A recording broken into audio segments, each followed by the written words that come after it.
My name is Maribel Croson. I am 82 years old, and I am dying with a truth that has been alive longer than most of the people who call me grandmother. The nurse thinks I am sleeping. She always thinks that. I let her. It is easier than explaining that I am listening to the clock on the wall count down what little time I have left. Each tick feels heavier than the last, like it knows something, like it is waiting for me to finally say it out loud.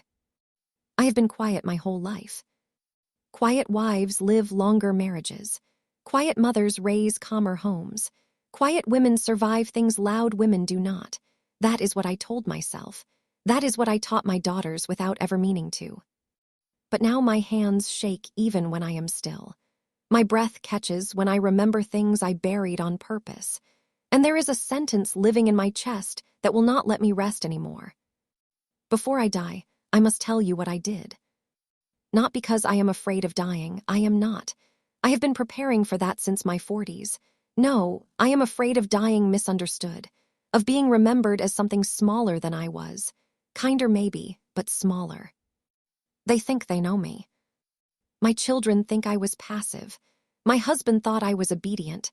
My neighbors thought I was plain.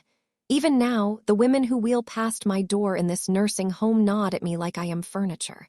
Something that has always been there and never moved.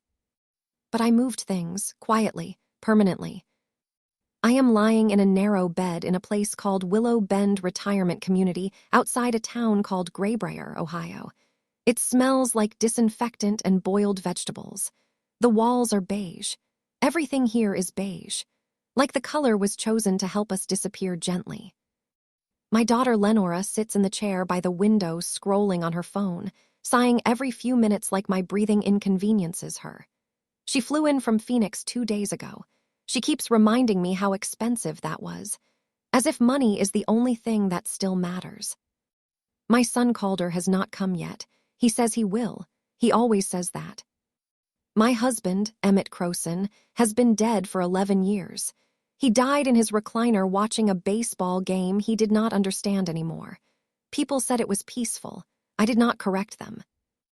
I am tired, but not the kind of tired that sleep fixes.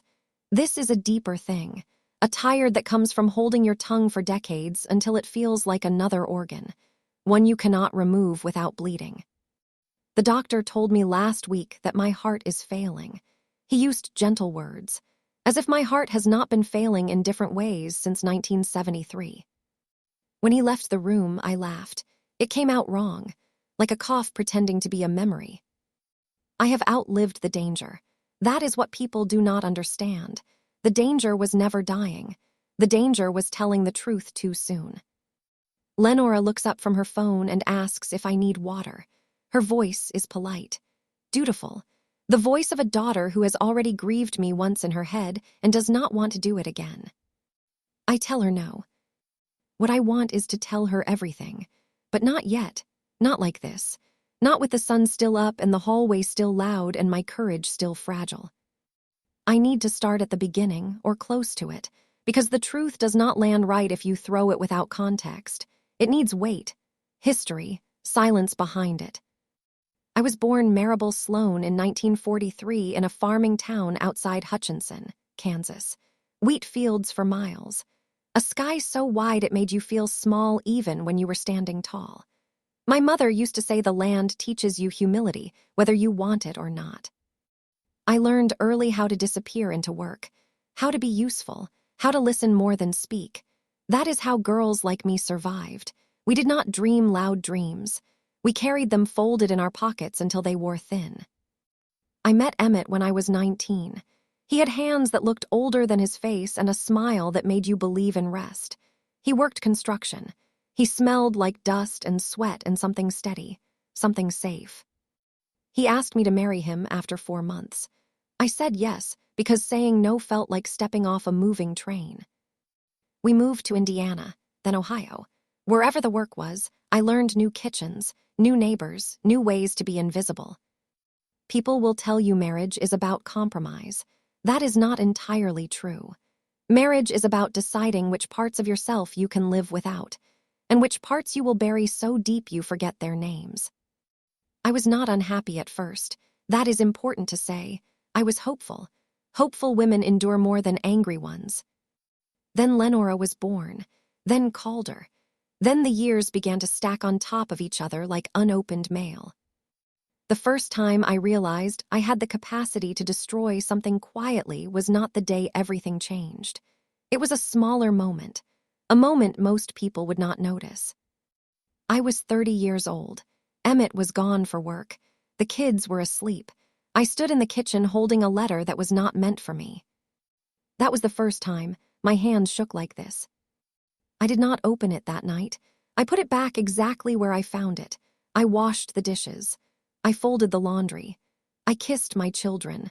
I lay next to my husband when he came home and let him touch me like nothing inside me had shifted. That was the night I learned I could carry a secret without it breaking me. Or so I thought. Now the secret is older than my grandchildren, older than the house we sold, older than the woman I became to survive it. Lenora clears her throat. She asks if I am in pain. I tell her not yet. What I do not say is that pain is not the problem. Pain is honest. Pain tells you when something is wrong. Silence is what rots you from the inside. I have asked the nurse to bring me a notebook tomorrow. She thinks I want to write letters, final words, apologies, blessings. She does not know I am preparing evidence. Because when I speak, I will not be asking for forgiveness. I will be telling the truth, and the truth does not need permission.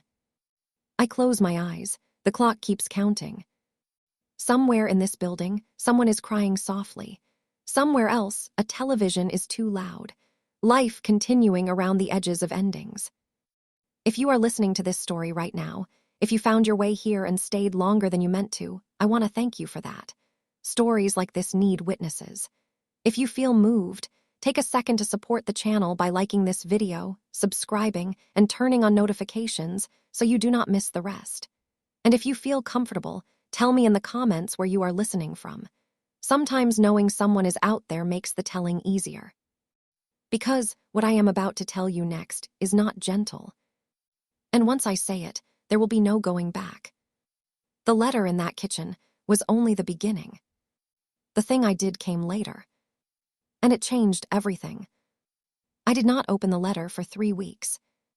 It sat where Emmett had left it, tucked between the pages of a field manual on the coffee table. A plain envelope, no return address. My name was not on it. His was, written in a hand that leaned slightly to the right, confident, familiar with being believed. Every morning I noticed it. Every night I pretended I did not. That was how my life worked back then, seeing everything, nomming nothing. When you live with someone long enough, you learn the shape of their lies. Emmett's were never loud. They were omissions. He would tell the truth in pieces and let silence do the rest. I learned from him without meaning to. That is how silence becomes a shared language. The letter haunted the house, not in a dramatic way, in a domestic way. It hovered while I cooked. It watched while I folded socks. It waited while I read bedtime stories and kissed scraped knees and wiped peanut butter off small fingers. At night, when Emmett slept, his back turned toward me like a closed door, I would stare at the ceiling and imagine the sound the envelope would make if I finally tore it open. I imagined different outcomes. An old debt, a mistake at work, a relative we did not talk about. I did not imagine her. I was raised to believe that patience was a virtue. That restraint was strength, that a woman who waited long enough would eventually be rewarded with clarity. That was a lie, too. The day I opened the letter was unremarkable. That is what frightens me now. No thunder, no argument, just a quiet afternoon and a decision I could not undo. Lenora was at a friend's house. Calder was napping. Emmett was working late. I made myself a cup of coffee I did not drink and sat at the kitchen table like I was waiting for bad news from a doctor. The paper was thin, cheap. The ink smudged where the writer had pressed too hard. She wrote that she was sorry to contact him this way, that she had tried to be respectful, that she had kept quiet for years. Years. She wrote that she had a son, that the boy was 8, that he looked like Emmett when he smiled. She wrote that she was not asking for anything, just honesty, just acknowledgement, just something before it was too late. Her name was Elspeth Rowan. She lived in a town I recognized, a town we had passed through once, a town Emmett said meant nothing. I folded the letter carefully. My hands did not shake then. That came later. At first there was a strange calm, like my body knew panic would not help me. I cleaned the kitchen. I fed my children, I bathed them, I sang to them. And when Emmett came home and kissed my cheek, I kissed him back. I did not confront him, not that night, not the next, not for weeks. People think silence means weakness. They are wrong. Silence is observation. Silence is gathering weight. I watched him differently after that, not suspicious, curious. I noticed the way he avoided certain towns on long drives, the way he stiffened when the phone rang late, the way he never talked about his past with the softness he used for everything else. I realized then that I had married a man with a life he had edited for me. And I had helped him keep the edits intact. The confession I am carrying does not begin with betrayal. That was his. Mine came later. Mine was slower, more deliberate. I thought about the boy, about his face, about his mother writing letters to men who refused to answer. I thought about my own children, their future, the fragility of the world they believed in. I told myself I was protecting them. That is how women like me justify unforgivable things. We rename control as protection. We call fear responsibility. The second letter came a month later, then a third. I burned them in the sink while the kids were at school. I watched the edges curl. I watched her words disappear. I told myself that silence could be merciful. But silence has a cost. It always demands payment later. Emmett never knew I read them. He never knew how close he came to losing everything. He never knew that his secret had been placed in my hands like a weapon I chose not to use. At least not then. Years passed. The boy grew older somewhere else. My children grew taller in my kitchen. Life layered over the truth like dust. But secrets do not fade. They ferment. And one night, long after the letters stopped, something happened that forced me to make a choice I can never take back. That was the night I stopped being only a wife. That was the night I became something else entirely. There is a moment in every long marriage when you realize you are no longer reacting. You are planning. I did not wake up one day angry. Anger is loud. It makes mistakes. What I felt was colder, heavier. It settled into me the way winter settles into old bones, slowly, permanently. The night everything tilted was a Tuesday, ordinary enough to be forgettable if it had not carved itself into me. Emmett came home late, later than usual. He smelled like aftershave he did not own and peppermint gum he never chewed. His eyes slid past mine when I asked if he had eaten. He said yes too quickly. The children were asleep. The house was quiet in that way that makes small sounds feel accusatory. The refrigerator hummed. The clock ticked. The truth paced between us like something with nowhere to sit. He showered. I sat at the kitchen table and waited, not because I planned to confront him, because waiting had become my posture in life. When he came out, he was wearing that old gray T-shirt with a hole near the collar. The one I hated, because it reminded me how long I had been taking care of him. He poured himself a drink, too much whiskey, no ice. That was when he said it, casually, like a man who believed the ground beneath him was solid. She reached out again. My hand stayed flat on the table. I asked who. He looked surprised, not scared, surprised, like he had forgotten I was intelligent. Elspeth, he said, from Indiana. He said she wanted money now, said she was getting desperate, said women like that always did. Women like that. I watched his mouth move. I watched him turn her into a category, a nuisance, a mistake that refused to stay buried. He said he told her no, said it was done, said she should have known better. That was when I felt something in me go very still. He never mentioned the boy. I realized then that he had chosen a version of the truth that kept him clean. He was confessing only what he believed I already knew, and even then, he was reshaping it. I asked him how old the child was. He paused, just a beat too long. That pause changed everything. He shrugged, said it did not matter, said it was not his problem. I stood up. I walked to the sink. I rinsed a plate that was already clean. I nodded like a woman absorbing information she would file away and forget.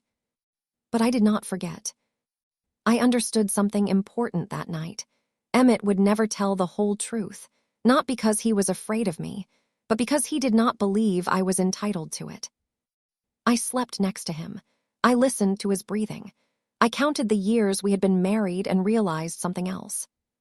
I had leverage. Not the loud kind. Not the kind that demands apologies or changes behavior overnight. The quiet kind. The kind that waits. I did not tell anyone, not my sister, not my best friend, not even myself in the mirror. Instead, I began to prepare. I took over the finances more fully. I learned where everything was, accounts, deeds, policies. I told myself it was practical, that women should know these things. I started writing things down, dates, towns, names, little inconsistencies that would not matter to anyone else. Emmett noticed my questions. He liked them. They made him feel trusted. Trust is a powerful disguise. Years passed like that, not unhappy, not peaceful, something in between. Lenora became a teenager, sharp-tongued, restless, already impatient with me in ways she would later pretend were new. Calder withdrew into books. He was gentle, too gentle for the kind of father he had. Sometimes I would see Emmett watching our son with something like guilt, not remorse. Guilt is selfish. It is about discomfort, not repair. Every now and then, I would think of the boy I had never met. I imagined his face changing. I imagined him asking questions. I imagined Elspeth running out of patience. I almost spoke once. It was after Lenora left for college. The house felt hollow. Emmett and I sat at opposite ends of the living room like polite strangers. I opened my mouth. I closed it again. Because silence had already cost me too much, and I was afraid to find out what speech would cost instead. Then came the phone call. It was a number I did not recognize. I almost let it ring. I answered. The woman on the other end did not introduce herself. She did not need to. Her voice was older, tired, but steady. She said my name like it mattered. She said she knew who I was. She said the boy was sick. That was the moment everything accelerated. Because when someone else starts telling your story, you lose the luxury of patience. And I had to decide who I was willing to become to protect the life I had built. The thing I did came after that call. And once it was done, there was no version of me left that could pretend innocence. She did not say his name at first. She said the word sick the way people do when they are bracing themselves, like the word itself might fall apart if handled roughly. I sat down hard in the kitchen chair. My knees gave out before my mind did. I remember noticing a crack in the linoleum shaped like a river. I had lived with that floor for years and never really seen it until that moment. I asked her how she got my number. She said it took a while. She said she had asked around. She said women always find each other eventually, even when men think they are invisible behind their lies. That was the first time she sounded almost kind. She told me the boy's name was Rowan, not Emmett Jr., not a legacy, just Rowan after her father. She said he was 17, tall, quiet, good with numbers. She said he did not know the full truth yet, only that his father had disappeared before he was born. She said she had protected Emmett for years. Protected me too, though she did not say that part out loud. I asked what kind of sick. She paused, long enough that I knew it was bad. Leukemia. The word landed like a dropped plate, sharp, irreversible. She said the doctors were hopeful, that treatments had come a long way, that hope was important. Then she said the thing that turned my stomach cold. They needed family history, blood type, genetic information. They needed the father. I thanked her. I do not remember why.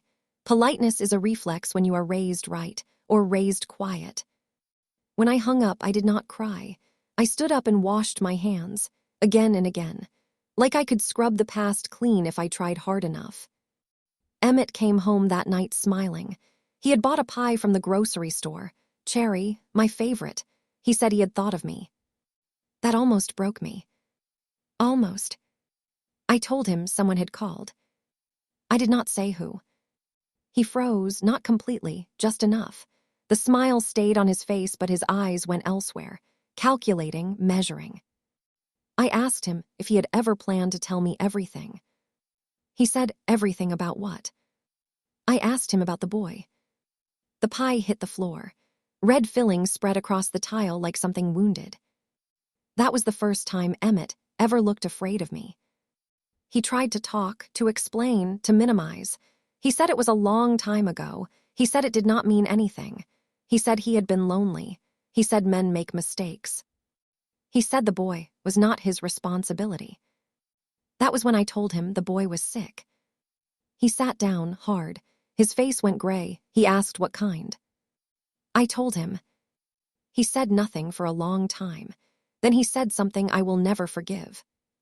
He said we could not let this ruin our lives. Our lives.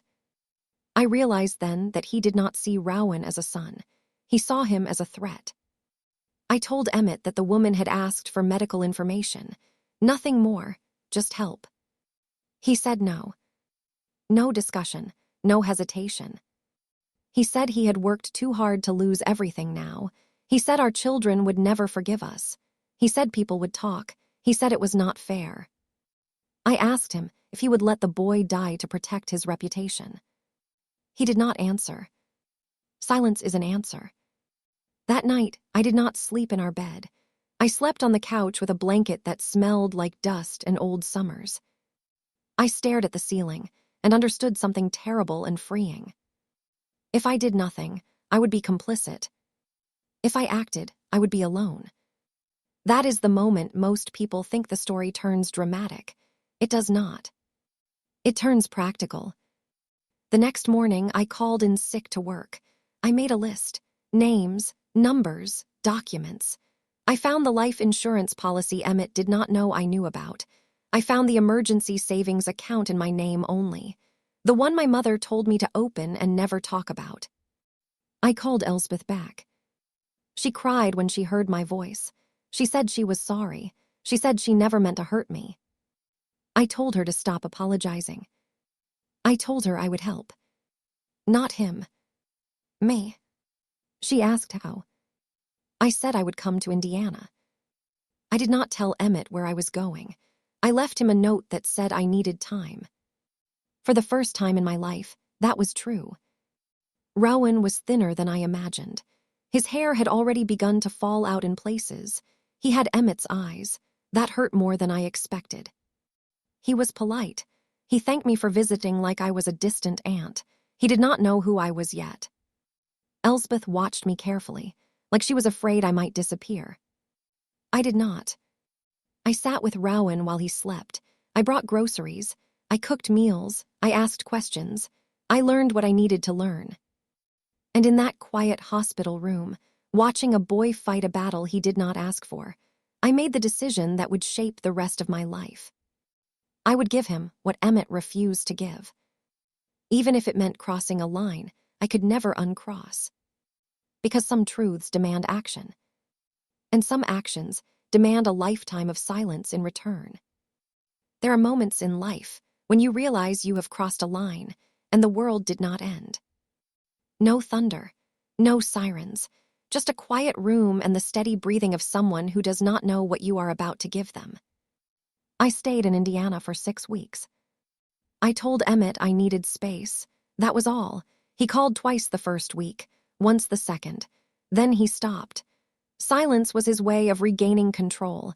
If he pretended nothing was happening, maybe it would become true. Elspeth let me sleep in the spare room.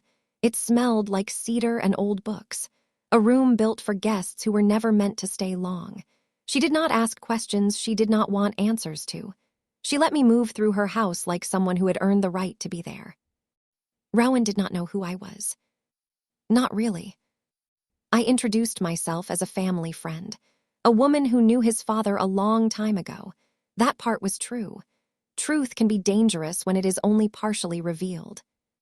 He was polite in the way sick children become polite, like they understand the world is fragile and they do not want to be the reason it breaks further.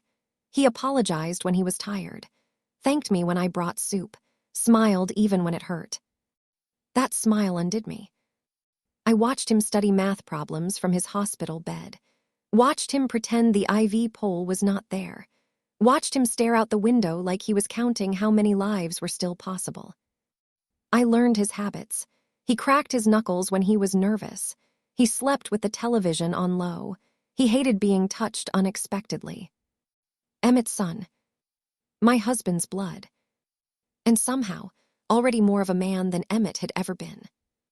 The doctors needed information Emmett refused to give. Family history, genetic markers, blood type confirmation.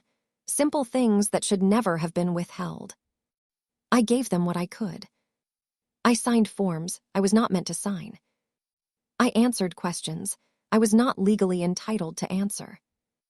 I became something dangerous, a woman operating in the space between truth and necessity. Elspeth knew. She never said it, but she knew. I saw it in the way she watched my hands when I filled out paperwork, in the way she flinched when a doctor asked how I was related. One night, after Rowan fell asleep, she asked me why I was really there. I told her the part of the truth that would not destroy her. I told her I could not let a child suffer because of a man's pride. She nodded. She did not cry. She had cried enough years ago. She told me she had loved Emmett once, that he had promised her things, that she had waited too long for him to choose her. She said she never expected me to help. That was the first time I felt something like shame. Not because I was helping, but because it had taken me so long. Rowan needed a donor match. Not just any match. Family. The doctors said it carefully, gently, like they were afraid to offend biology. Elspeth was not a match. Emmett was. And I was the only one standing between that truth and a boy's death. I called Emmett. He answered on the third ring. His voice was irritated, not worried. I told him what the doctors said. He laughed, a short, disbelieving sound. He said they were exaggerating. He said medicine always dramatized things. I said his son could die. He said I was being emotional.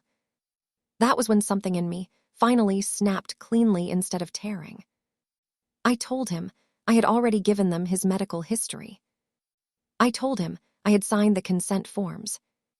I told him the process was already moving forward.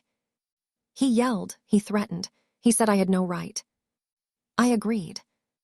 Then I said something I had never said out loud before. I said if he interfered, if he tried to stop it, if he contacted a lawyer or a pastor or my children, I would tell everyone everything. The affair, the child, the years of lies. I would tell Lenora. I would tell Calder. I would tell his mother's church friends who still thought he was a good man. I would not raise my voice. I would not ask for forgiveness. I would just tell the truth. He went quiet. That silence felt different. It felt like fear. He said I would destroy our family. I said he already had. He hung up. The transplant process began 2 weeks later. Rowan never knew who the donor was. They told him it was anonymous, that it was safer that way. I sat by his bed the night before the procedure. He was scared. He tried to hide it. He asked me if people ever got second chances. I told him sometimes they do. Sometimes someone else fights for you when you are too tired to fight for yourself. He fell asleep holding my hand. I watched the monitor rise and fall with his breath and understood something with painful clarity. I had crossed the line years ago. This was just where the consequences finally caught up. When Rowan survived, when his color returned slowly, when his strength crept back into his limbs like dawn, I felt something close to peace. Not happiness. Peace is quieter than that. I returned home after the doctors said he was stable. Emmett was different. Smaller. He did not touch me anymore, did not argue, did not threaten again. He knew I had won. But winning does not feel like victory when it costs you your reflection. I never told my children. I never told Rowan. I never told anyone. I carried the truth back into my marriage like a scar under clothing. And I lived the rest of my life as a woman who knew exactly what she was capable of. That was the middle of my story. Not the end. Because secrets do not stay quiet forever. They wait. And mine has been waiting a very long time. After Indiana, time moved differently. Not faster, not slower, just heavier. Every ordinary day carried the weight of what had almost happened, what had been prevented, what had been buried again. Emmett and I became careful with each other, not tender, careful, like two people sharing a fragile object neither wanted to acknowledge. He did not apologize, not once. Men like him mistake silence for forgiveness. He mistook my restraint for mercy. I let him. Because mercy, I learned, can be strategic. Life resumed its shape. The house, the routines, the polite lies we told at dinner parties and family holidays, the photographs that made us look intact. Lenora married a man who spoke over her. Calder moved away and called less and less. The world turned. Seasons passed. Hair grayed, backs bent. Rowan wrote me a thank you note. Just one. He did not know why he was thanking me. He just knew I had been there, that I had brought soup and books and quiet company. He said I reminded him of the kind of grandmother people in movies have. I cried over that letter longer than I cried over anything else in my life. Elspeth and I stayed in touch for a while, cards at Christmas, updates on Rowan's health, short notes, no details. Then one year, there was no card. I did not ask why. Some connections are not meant to last forever. They are meant to change you and then release you. Emmett aged poorly. Not physically, morally. He became sharper, more suspicious, less generous with laughter. He drank more, he spoke less. When people praised him, he accepted it like something owed. Sometimes, I would catch him watching me with something like resentment. He knew I held the truth. He knew I could end him with a sentence. That knowledge hollowed him out. I did not enjoy that. That surprises people when they hear it later. I did not want power over him. I wanted peace. But peace requires balance, and balance requires leverage when love fails. The years taught me how people rewrite women like me. They called me long-suffering, patient, traditional. They never asked what patience costs. They never asked what silence preserves. By the time Emmett died, we were polite strangers sharing a history neither of us dared to name. When the paramedics came, when they pronounced him, when neighbors brought casseroles, I cried because grief is a habit, and because endings stir things you thought were finished.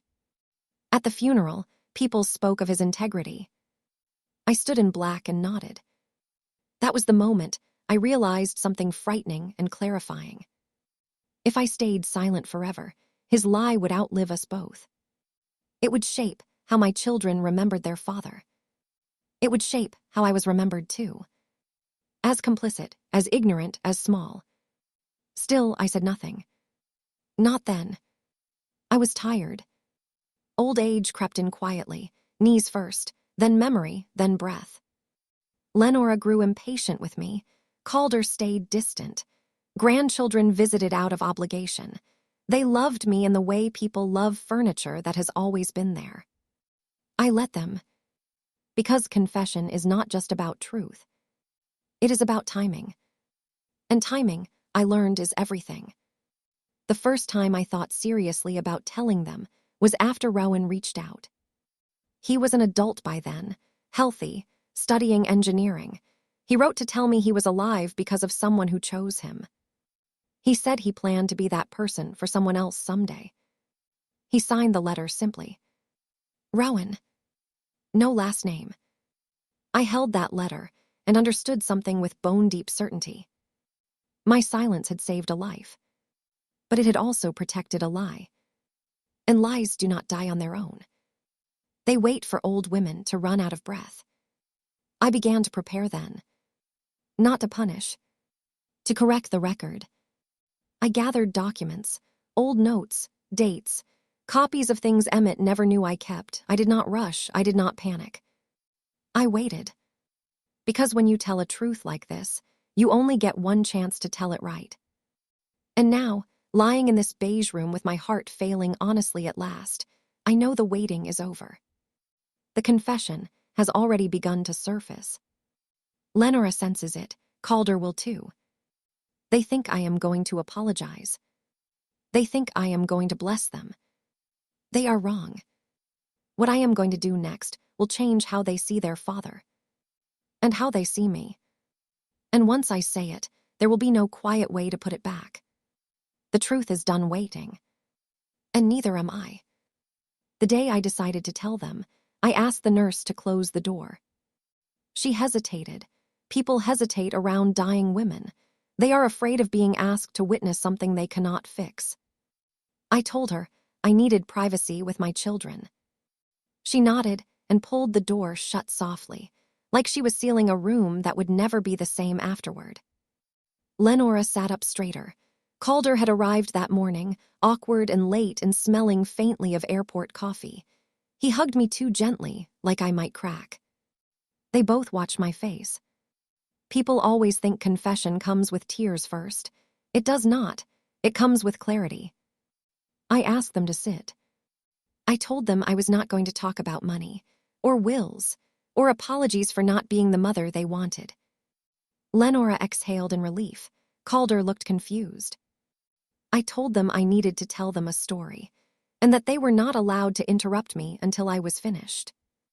That part surprised them. I began where it would hurt the least. Their childhood. I talked about the moves, the jobs, the nights I stayed up waiting for Emmett to come home, the way I learned to stretch food and patience and silence. They nodded, familiar ground, safe ground. Then I told them about the letters. Lenora's face tightened. Calder leaned forward. I told them about Elspeth, about Indiana, about the boy. I said his name, out loud for the first time in that room. Rowan. The sound of it felt like releasing something I had been holding in my jaw for decades.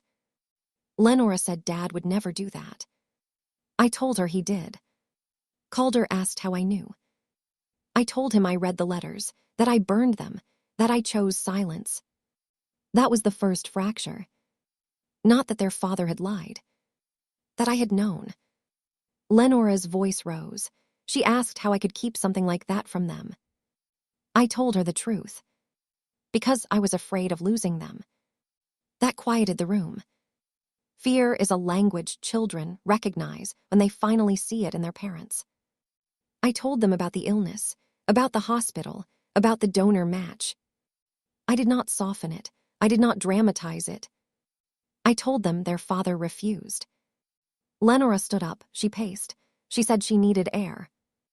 I kept going. I told them what I did. How I gave the doctors what they needed. How I forced Emmett's hand. How I threatened to tell the truth if he interfered. Calder covered his mouth with his hand. His eyes filled, but he did not cry. Lenora said that was blackmail. I said yes. I said I would do it again. Silence fell heavy. I told them Rowan lived. That he grew up. That he was alive because someone chose him when his own father would not. I told them that someone was me. Lenora asked why I was telling them now. I looked at my hands, at how thin they had become, how honest. Because your father is gone, I said. And I am running out of time to be understood. I told them I was not asking them to forgive me. I told them they could be angry.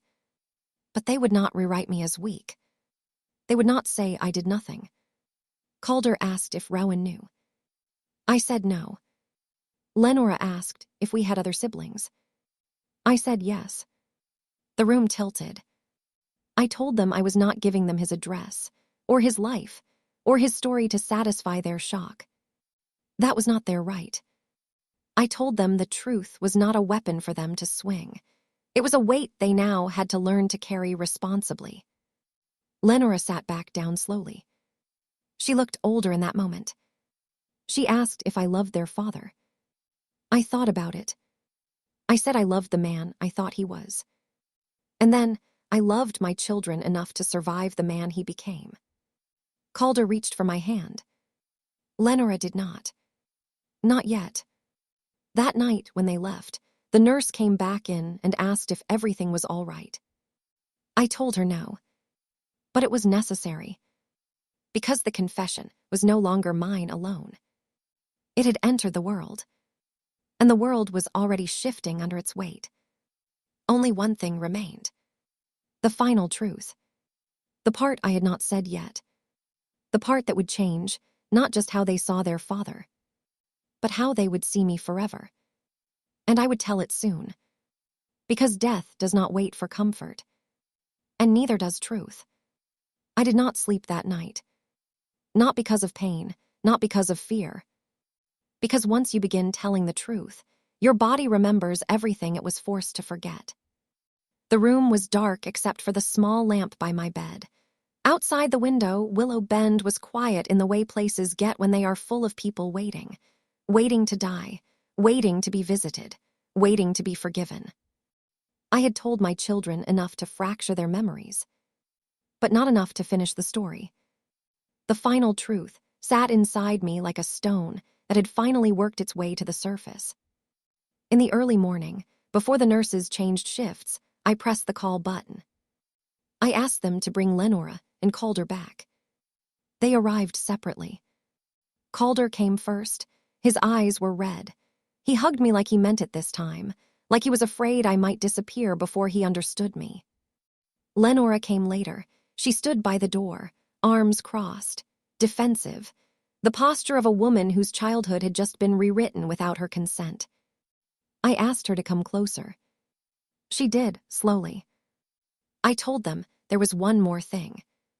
That what I had already told them was only the clean version.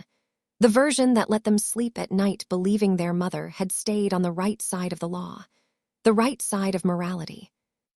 I told them that version was incomplete. Lenora said she did not think she could handle more. I told her she already was. Because the truth does not ask permission. It only asks for witnesses. I told them about the paperwork. Not just the consent forms. The signatures. I told them that Emmett had refused not only to donate, but to acknowledge paternity officially. He would not sign anything that tied him to Rowan. So I had signed for him. Not forged. Replaced. I told them I had used the power of marriage the way it was written then. The way laws were designed to assume women would protect men, not expose them. I told them I had presented myself as the moral authority of our household, the one making decisions for the family in an emergency. I told them I had ensured that Rowan's records listed Emmett Croson as his biological father. Legally. Permanently. Calder whispered, "My God." Lenora's face went pale. I told them that meant something important. That meant Rowan was not just saved by Emmett's blood. He was recognized. He existed on paper. He could never be erased again. Inheritance. Medical history. Identity. I told them I did not do it for money. I did not do it for revenge. I did it because children deserve to exist loudly in a world that benefits from pretending they do not. Lenora asked if that meant Rowan was entitled to our father's estate. I nodded. I told her I had already made sure of it. Years ago, I had quietly altered my own will after Emmett died. Not to punish my children, but to correct a theft that had already occurred long before money was involved. I told them Rowan would receive a share equal to theirs. Not more. Not less. Equal. Lenora cried then. Not the soft kind. The angry kind. She said I had stolen from her. I told her no. I had returned something that was never fully hers to begin with. Calder asked why I never told Rowan. I told him because that was not my story to own. Rowan did not need to carry his father's shame to validate his survival. He only needed to live. Lenora asked if I felt guilty. I thought about it. I said guilt implies uncertainty. I had none. I told them I had lived my entire adult life, understanding exactly what I was capable of. I told them I was not asking them to admire me, only to see me clearly. Not as weak, not as blind, but as a woman who understood the cost of truth and paid it anyway. Lenora sank into the chair. She looked at me then. Really looked. Not as her mother, but as a person. She said quietly that she did not know if she could forgive me. I told her forgiveness was optional. Understanding was not. Calder kissed my forehead. He said he was proud of me. That was the first time anyone had ever said that to me without conditions. Later that day, after they left, the nurse asked if I wanted a chaplain. I said no. I had already confessed to the only people who mattered. I lay back and listened to the sounds of the building. The carts. The murmurs. The living. I thought of Rowan somewhere out there, alive, building something, unaware that an old woman in Ohio had rearranged the world for him quietly and then stepped back into the shadows. I did not need him to know. I did not need gratitude. I needed truth to exist outside my body before my heart stopped. And now it does. If this is the last thing I leave behind, let it be this. Silence is not weakness. Patience is not obedience. And quiet women are not harmless. They are watching. They are choosing. They are capable of changing everything without ever raising their voices. Thank you for listening to my confession. If this story stayed with you, if it made you feel something you did not expect, take a moment to like the video, subscribe to the channel, and share your thoughts in the comments. Stories like this live longer when they are heard. And I hope you remember me, not as a dying woman in a beige room, but as someone who told the truth at the exact moment it could no longer be buried.